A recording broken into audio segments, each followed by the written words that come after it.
समजा आपल्या जमिनीचा कर्ब समजा 0.5च्या खाली गेलाय, बरोबर आहे. एक तर तो कर्ब पटकन वाढत नाही, त्याला वाढायला टाइम लागतो. पण जर आपण बेसल डोस समजा दुपटीने वापरला बरोबर. तर आपण त्याला लवकर भरून काढू शकतो का? 100% करू शकतो.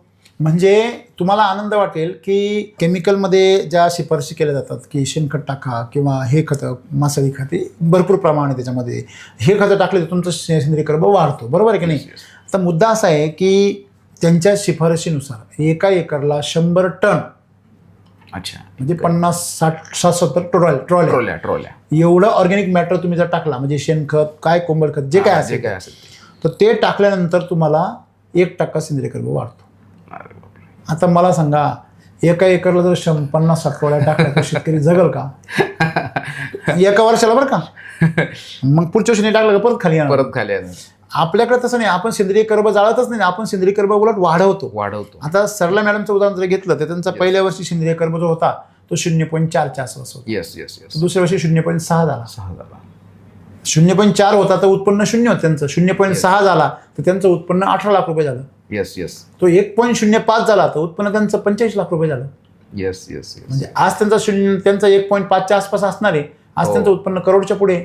म्हणजे सेंद्रिय कर्ब बी वाढत गेला आणि इकडे उत्पन्नही वाढत गेलं. हे फक्त एससीटी वैदिक मध्ये शक्य आहे का? एससीटी वैदिक काय करतं, सेंद्रिय कर्ब वाढत नाही. तर म्हणजे त्यांचा जर अंदाज काढला ते डबल वापरायचे.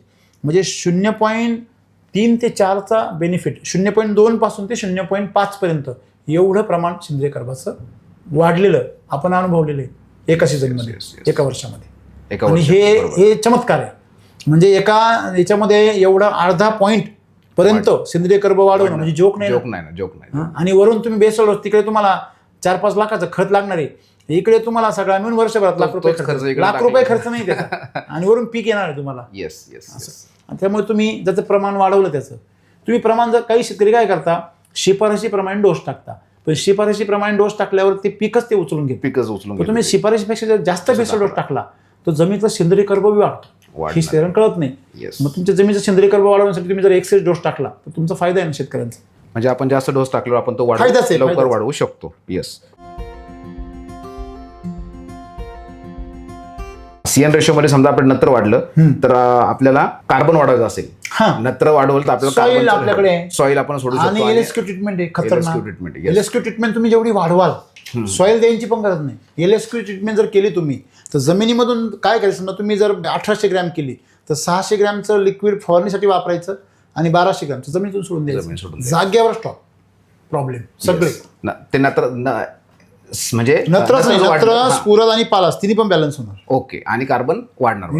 पण जर कार्बन वाढला आणि कार्बन वाढला नत्र कमी झालं, पण आपल्याला तर नत्र वाढवायचं तर कृषी अमृत आहे, क्रॉप चार्जर आहे, फ्रूट चार्जर आहे.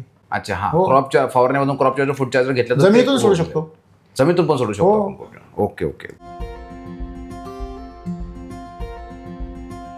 माती परीक्षण केले पाहिजे की नाही हा एक प्रश्न होऊ शकतो. माती परीक्षण केलं पाहिजे की नाही, मी असं सांगेल की केलं पाहिजे. पाणी परीक्षण, माती परीक्षण केलं पाहिजे. काय शोधलं पाहिजे, त्याच्यामधला बेस शोधला पाहिजे. मिनरल्स शोधायचे नाही आपल्याला. माती म्हणजेच मिनरल्स हे आधीच सांगितलं. ठीक आहे, ते मिनरल्स बाउंड असतील, ओपनमध्ये असतील किंवा ते कॉम्प्लेक्स फॉर्ममध्ये असतील जमिनीमध्ये. कॉम्प्लेक्स फॉर्ममध्ये असलं तर ते अवेलेबल दिसणार नाही तुम्हाला, किंवा ते वेगळ्या फॉर्ममध्ये असतील.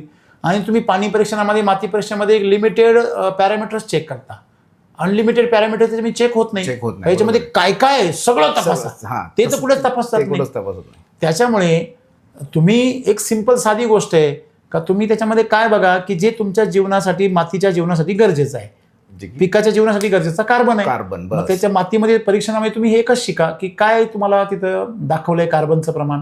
मग कार्बनचं प्रमाण तुमचं तपासण्यासाठी तुम्ही माती परीक्षण केलं पाहिजे. तुम्ही पाण्याची सलायनिटी चेक करण्यासाठी पाणी तपासलं पाहिजे. त्याचा हार्डनेस किती आहे, त्याचा TDS किती आहे. मग ह्याच्या मदतीने तुम्हाला अमृतजलचं प्रमाण किती वापरलं पाहिजे याचं प्रमाण कळेल. आणि ज्यावेळेस तुम्हाला सेंद्रिय कर्ब तुमचा किती आहे, मग त्यावरून तुम्हाला काय कळेल की जर सेंद्रिय कर्ब जर तुमचा 0.5च्या खाली असेल तर तुम्हाला 3 बेसल डोस लागतील रिझल्ट मिळायला. तर तुमचा सेंद्रिय कर्ब जर 1%च्या पुढे असेल तर तुम्हाला 2च बेसल डोस मध्ये रिझल्ट मिळेल. तो जर 1.5%च्या पुढे असेल तुम्हाला 1च बेसल डोस मध्ये रिझल्ट मिळेल. म्हणजे तुम्हाला रिझल्ट 1च बेसल डोस द्यायचा आहे असं नाही, पण तुम्हाला रिझल्ट किती दिवसांनी दिसेल. समजा एखाद्याला 2 बेसल डोस टाकले, रिझल्ट दिसत नाही, तो लगेच म्हणतोय तुमची काय बकवास कंपनी आहे, लुटायला निघाले. बरोबर की नाही?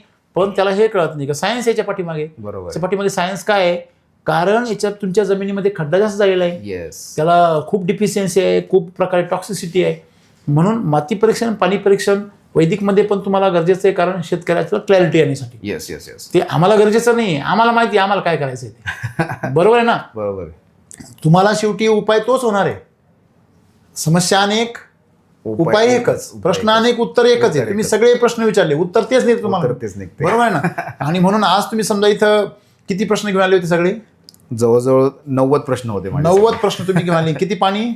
16 पाणी. 16 पाणी, 90 प्रश्न घेऊन आलेला शेतकरी माझ्याकडे आयुष्यातला पहिला शेतकरी आहे. मी तुमचं खास अभिनंदन करतो. त्याचं कारण असं, मला प्रश्न विचारणारा माणूस खूप आवडतो. मी शेतकऱ्यांना पण सांगतो तुम्ही मला प्रश्न विचारत जा. मी त्यासाठी एक सत्र सुरू केलं, प्रश्न तुमचे उत्तर आमचे.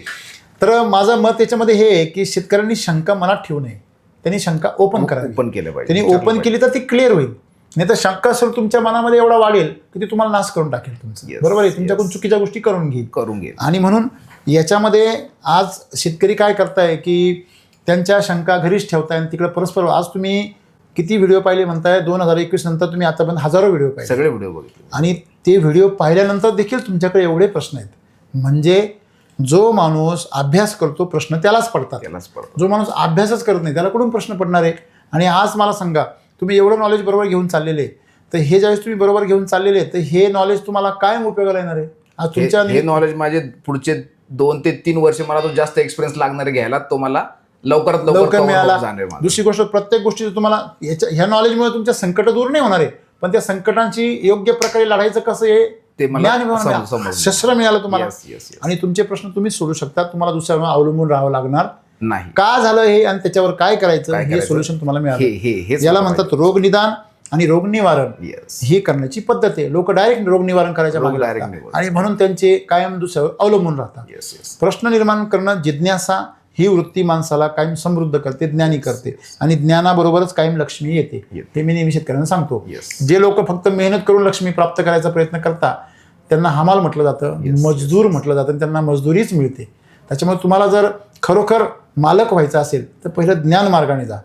तुम्ही खूप सुंदर प्रश्न विचारले. मला वाटतं गेले 2 तास आपण इथं बसलोय, आणि 2 तासामध्ये तुम्ही एवढे सगळे प्रश्न विचारले.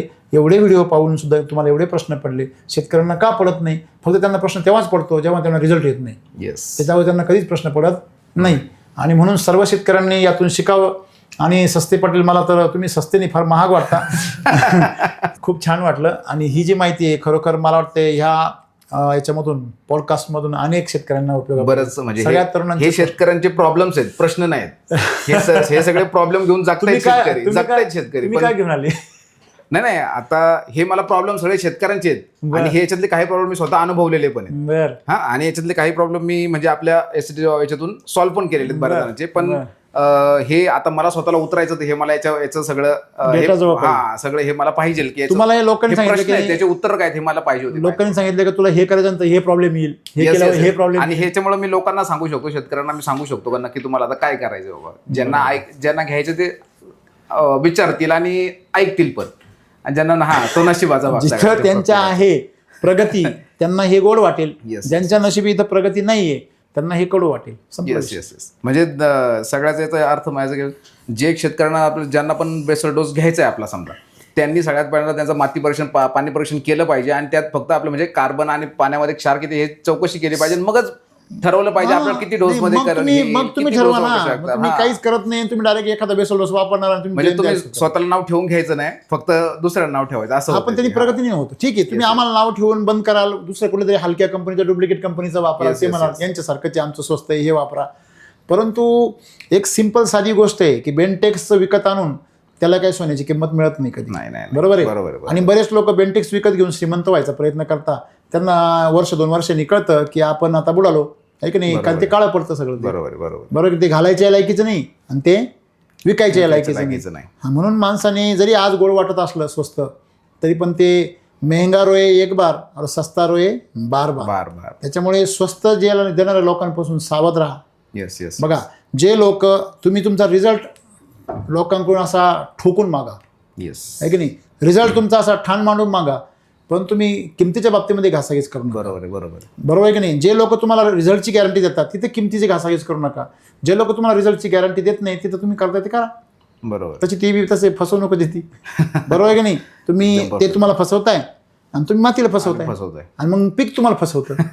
मग बरोबरच बसतात सगळे, बरोबर आहे की नाही? एकदम. आणि हे रडणं कधी ना कधी आहे. जसं तुम्ही पहिले 3 वर्ष हसले आणि रडणं सुरू झालं नंतर, बरोबर. ते यांच्या आयुष्यामध्ये पण तेच आहे ना. त्यांच्या मातीमध्ये कस आहे बघा. मार्केटमध्ये 100% विषमुक्त रसायनमुक्त तंत्रज्ञान कुठेच नाही.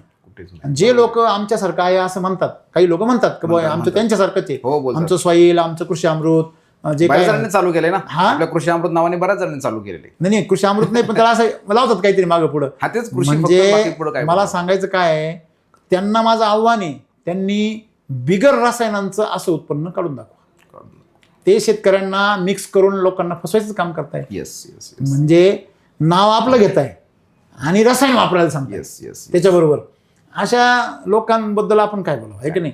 म्हणून शेतकऱ्यांनी समजदार व्हावं, शहाणं व्हावं. जो पडेगा वही आगे बढेगा.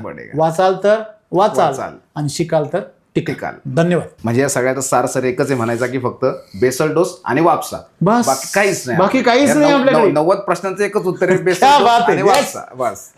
अमृत जल आणि बेसल डोस आणि वापसा कंडिशन, या 3 गोष्टी. बाकी काहीच महत्वाचं. बस. धन्यवाद. शेणखत वापरायचं तर मिल्क चार्जरचं गोअमृतच वापरा. हेच तुम्ही सर्वात महत्वाचं अंडरलाईन. बाकीचे कुठलेही बाहेरचे मटेरियल वापरू नका. बरोबर आहे की नाही?